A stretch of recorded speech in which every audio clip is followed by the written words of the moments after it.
তুলো ওটাকে, তুলো।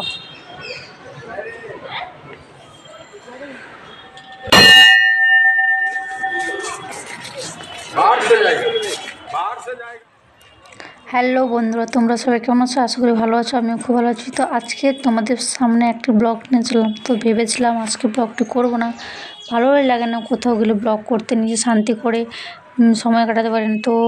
তবু বাধ্য হয়ে ব্লগটা করেছি, কারণ তোমাদের সঙ্গে শেয়ার করতে হবে, না করলে নয়।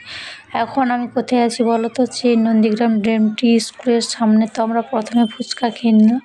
আমি এসেছিলাম এখানে আমার ছেলেকে ডাক্তার দেখাতে। তো ডাক্তার দেখানো হয়ে গেছে। তো আমি ছেলেকে বললাম, চলো আমি তোমাকে ভরতের মামা ঘর দেখিয়ে নিয়ে আসবো। তো ভরতের মামা ঘর বলতে তুই জানো নন্দীগ্রাম জানিগিনার থানি ভরতের মামা ঘর। তো যাই হোক, এই আমরা চলে এসেছি মন্দিরের সামনে। পাশে কি মন্দির আমি ঠিক জানি, বুঝতেও পারছি না। পিছনে সিংহের ওপর বসে আছে, কিন্তু 4 হাত, হাতে সাপ আছে, জানি না কি মায়ের মূর্তি। তো যাই হোক, আমি অনেক দিন আগে এসেছিলাম 14 মার্চে গণ্ডগোলের সময় এসেছিলাম, মায়ের মন্দিরে এসেছিলাম। তো তারপরে একবার এসেছিলাম জেঠু জেঠিমার সঙ্গে। আমি একবার অসুস্থ হয়েছিলাম, জেঠু জেঠিমা মানসিক করেছিল, সেই জন্য এসেছিলাম। তো আর একবার এসেছিলাম স্কুল থেকে বন্ধুদের সঙ্গে। তো এসেছিলাম অনেক দিন আগে। তো তখন এই মন্দিরে এরকম ছিল না, ভাঙা ভাঙা ছিল, একদম পুরো ভাঙা। এখন অনেকটা দেখছি উন্নতি হয়ে গেছে। এদিকে বাবার মন্দির হয়েছে, ওইদিকে মন্দিরটা এত সুন্দর করেছে। তো না দেখলে বুঝতে পারবে মন্দিরটা দূর থেকে ক্যামেরায় খুব একটা দেখতে খুব একটা মানাচ্ছে না, তবে কাছ থেকে দেখলে এত সুন্দর মন্দিরটা গ্লেজ মারছে, না দেখে তোমাদের বোঝাতেই পারবো না। তো যাই হোক, এখন ছেলে মেয়েকে নিয়ে মন্দিরে চলে এসেছি। এই মন্দিরের চারদিকটা একটু ঘুরিয়ে দেখাচ্ছি। তো যাই হোক, এখানে আগে বাবার মন্দিরে উঠবো। তো আগে চলে যাই আমরা পা হাত ধুতে। তো আমরা ফুচকা খেয়েছি, ওখানে পেঁয়াজ দিয়ে তো ফুচকা হচ্ছিলো। তো যাই হোক, আমরা আগে হাত পা ধোবো, মুখ ধোবো, তারপরে তো হাত পা ধোয়া হয়ে গেছে। এখন আমরা ঘাটের দিকে একটু দেখাচ্ছি আমাদের। তো ঘাটের দিকে গিয়ে দেখলাম দেখা যাচ্ছে যে পুকুরের সেধারে বিএমটি স্কুল। তোমরা কে কে জানো অবশ্যই কমেন্ট করে জানাবে। 14 মার্চে গণ্ডগোলের সময় এখানে এসেই আমরা ছিলাম।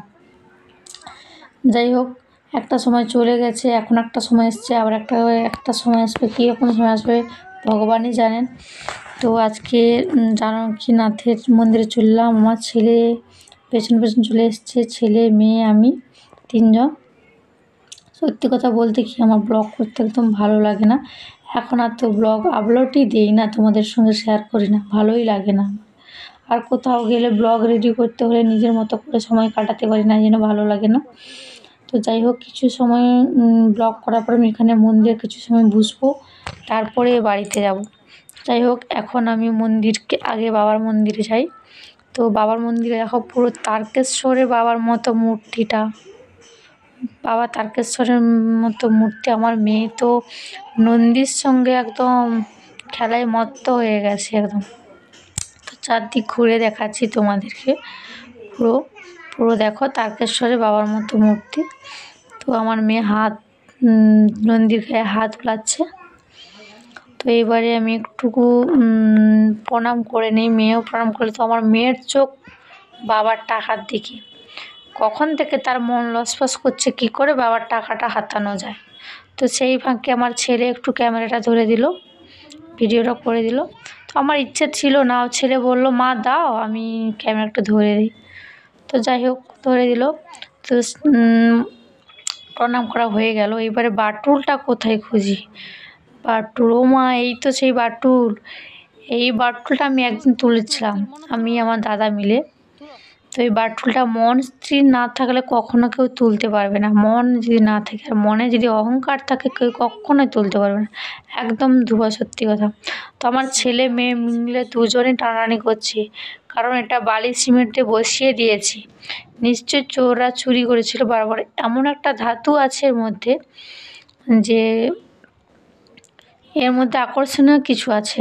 তো আমার ছেলে সেদিকে বাবার লেতকুণ্ডর দিকে গিয়ে কী যেন একটা কুড়াচ্ছে, মেয়েও গেল।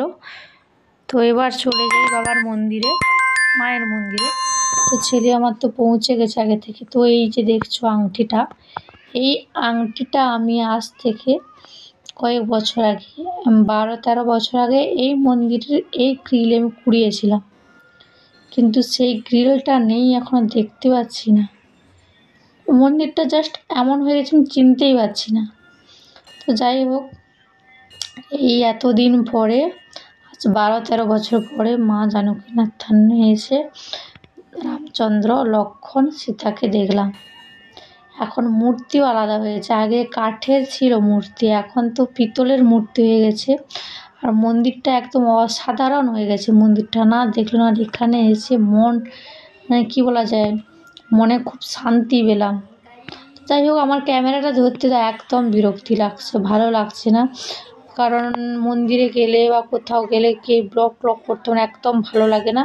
বাধ্য কী করবো, এই জীবনটা বেছে নিয়েছি নিজে থেকেই, আমার স্বামীও বলেনি। তো যাই হোক, বলতে বলতে ব্লগটা শেষ এসছে। তো সবাই সুস্থ থেকো, ভালো থেকো, টাটা। আর আমরা শেষের দিকে চলে এসেছি। আর ব্রাহ্মণ মশাই এসে তো আমাদের খুব তাড়াচ্ছে। ওই ছেলেগুলো এসছে হিজলি থেকে, তারা বলছে ঠাকুরমশাই একটু কথা শুনছে না, তাড়িয়ে দিচ্ছে। তো tata, bye bye, good bye, সবাই ভালো থেকো, সুস্থ থেকো। আজকের এখানে